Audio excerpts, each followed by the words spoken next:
This also comes from Amelia, and this question is, what can I do at home to support my children's spelling development?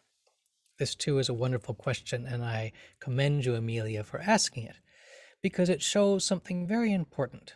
It shows that our our ability to learn has to do not just with how we interact with a teacher or with a course, but indeed has to do with the entire environment, the entire um, world in which we find our experience unfolding.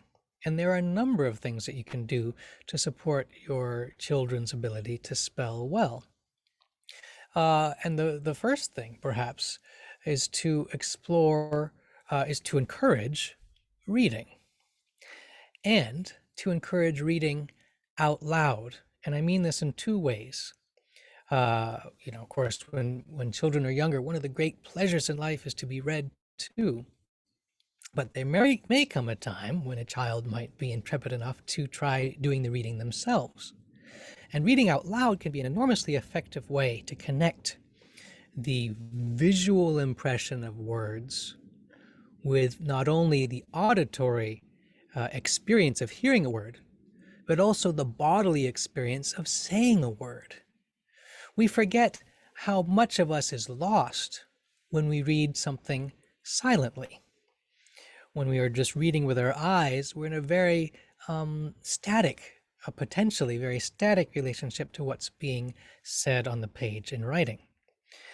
There was a time, for instance, in Western history, and in Europe, for instance, before silent reading was widespread, where reading actually meant to read out loud, that doctors prescribed reading as as a health prescription, as useful to the body as, say, walking, because reading out loud gets you breathing. You have to breathe to be able to form sounds that are intelligible to people around you as words. And so if you can encourage your children, your students, to read out loud, preferably with you, they will start to make a connection between words as they sound and words as they appear. And this is, in fact, in English, not always a direct connection. Because of some of the peculiarities about how the English language developed, there are a number of words in English which are not spelled the way they look. This can be very difficult for students unless, from the very beginning, you make this apparent discrepancy clear and something of a game rather than a hindrance. Somebody who has learned to read out loud and to read words correctly and to pronounce them correctly will also be starting to see and recognize for themselves how such words are spelled.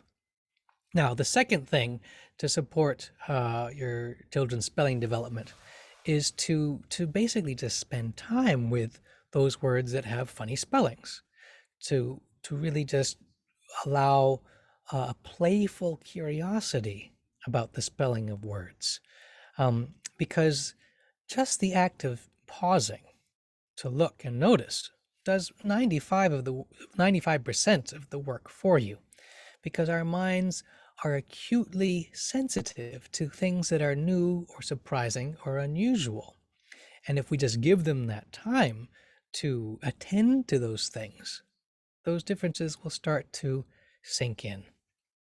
And the one last suggestion, a third suggestion, would be if you are doing our free Cozy Spelling course. Marie has a list of general rules for spelling, and I don't advise starting with these rules. I advise starting with the way the words sound, reading out loud, and spending time with unusual spellings. But there may come a time when it is helpful to go through some of these rules with your children.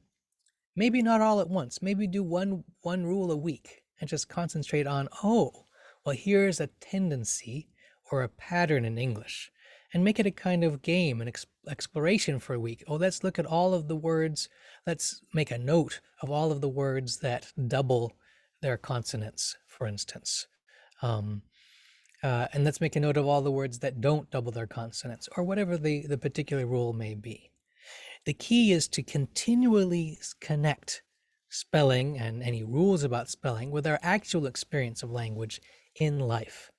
Then the question of spelling becomes intuitive um, and of a course, which is the best thing that can happen.